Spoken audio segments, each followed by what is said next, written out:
Men. Let's dive into the most painful and ethically challenging question faced by men in committed, long-term relationships. How long does a man have to tolerate being told no before he's allowed to look for sex elsewhere? This question cuts right to the heart of the crisis you face in a sexless marriage. It's not just about physical release. It's about dignity, validation, and the profound feeling of being denied a fundamental, foundational pillar of a healthy partnership. You are a good man. You have values. You believe in your commitment. But when your wife consciously, repeatedly withholds intimacy, a known weapon of control, where does your responsibility end and your right to self-preservation begin? We are going to break down the logical argument for seeking intimacy outside the marriage and, more importantly, the crucial moral and psychological reasons why cheating is usually the worst betrayal, not of her, but of your own integrity.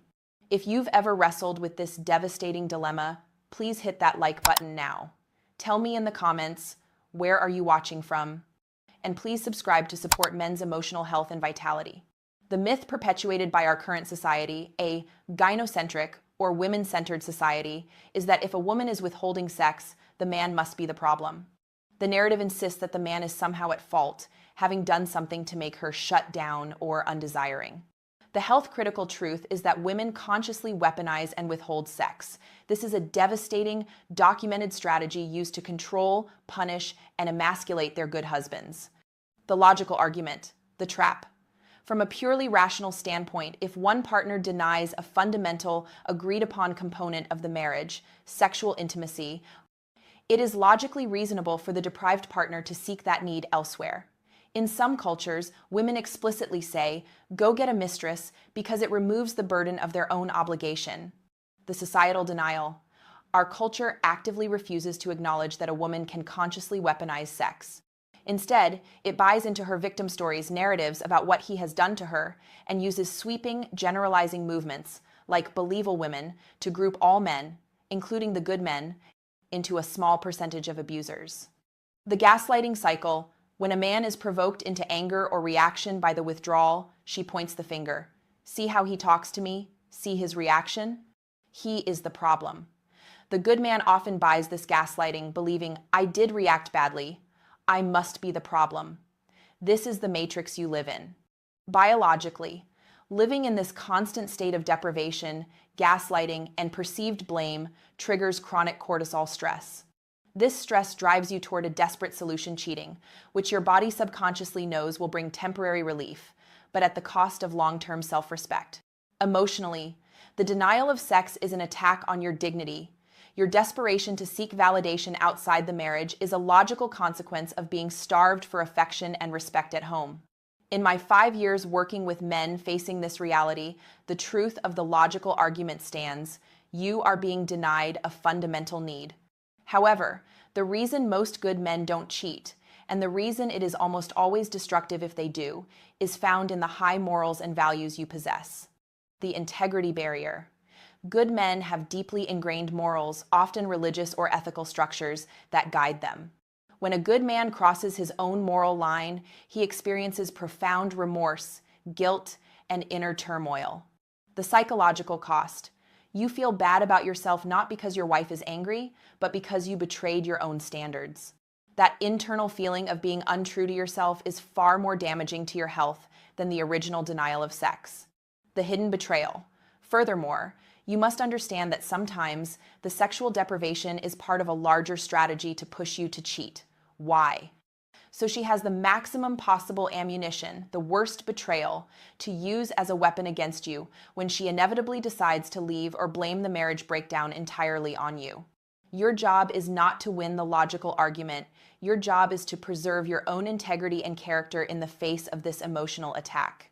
If the logical necessity is pulling you toward cheating, here are the 5 health-critical reasons why that act is often the final nail in the coffin of your self-worth. 5. The betrayal of self-integrity, erosion. The destruction. Cheating forces you to violate your high moral code, whether it's fidelity, honesty, or religious conviction. Biologically, this act creates severe internal conflict, cognitive dissonance. The resulting guilt triggers a spike in stress hormones, leading to depression and a total loss of self-respect. You trade temporary physical relief for chronic psychological pain. Emotionally, you lose the one thing you need most right now, internal confidence. You become a liar and a hypocrite in your own eyes. Practically, you surrender the high ground in the marriage, giving her the ultimate weapon and confirming her narrative that you are the problem. This next reason is about power and control. 4. Playing directly into her hand, the ammunition, the destruction. You give your wife the exact outcome she might subconsciously be seeking to justify her eventual departure or blame. Biologically, you accept a high-risk scenario for a low-reward outcome. The heightened fear of discovery keeps your nervous system in a state of hypervigilance, increasing long-term health risks. Emotionally, you allow yourself to be manipulated by her behavior. You provide her with the perfect, clean narrative to destroy your reputation and secure the moral victory. Practically, if the marriage ends, you are the one labeled the villain, regardless of the years of emotional deprivation you endured. This reason addresses the fleeting nature of the solution. 3. The solution is cosmetic, not causal. The destruction. Cheating only addresses the symptom, lack of sex, and completely ignores the cause, her control, unhappiness with herself. Biologically, the temporary relief of sex only provides a transient dopamine hit. It does nothing to resolve the cortisol from the stress of the bad marriage or the added stress of secrecy and guilt. Emotionally, you confirm to yourself that you are dependent on external validation, weakening your resolve to fix your internal life and set strong boundaries. Practically, the guilt quickly outweighs the pleasure, and you are left exactly where you started, only now burdened by deceit. This reason involves multiplying your risk. 2. Multiplying financial and health risk. The destruction. You introduce immense risk into your life: STDs, unexpected pregnancy, private investigator fees, increased divorce litigation costs. Biologically, the stress of secrecy is massive. Furthermore, you risk introducing serious health problems into your committed relationship, which is a profound act of irresponsibility. Emotionally, you sacrifice the hard-earned financial security that provides comfort and freedom for a moment of desperate relief. Practically, the financial and legal costs of cheating during a divorce often dwarf the fleeting pleasure of the act. 1. The erosion of masculine self-respect. The destruction. Regardless of the circumstances, cheating is an act of weakness and desperation. It denies your capacity to solve problems maturely. Biologically, you act from a place of chronic stress and need, not strength and self-control. This behavior is the definition of low status and low self-respect. Emotionally, your ultimate responsibility is to yourself. You are telling yourself that you are so weak and dependent that you must violate your own principles to survive. Practically, the strength to endure the denial with dignity, while prioritizing your own growth, is the highest form of masculine power. Cheating is the surrender of that power. The answer to the question, should I cheat, is no. Your path to health and peace is not through betrayal, but through empowerment and boundary setting. 1. The final confrontation, clear the air. The plan. Sit down with your wife and clearly, calmly, and non-emotionally state the reality of the sexless marriage and its impact on you. The script. I am communicating to you that the lack of intimacy is destroying the foundational commitment of our marriage. I value my vows and I choose to remain faithful, but I need you to know that the situation is untenable and requires mutual effort to change. The goal. You remove the ambiguity. You take accountability for your choice to stay, but make clear that the status quo is unacceptable. You shift the responsibility for the solution back to the marriage unit. The self-work priority. Build your own life force. The plan.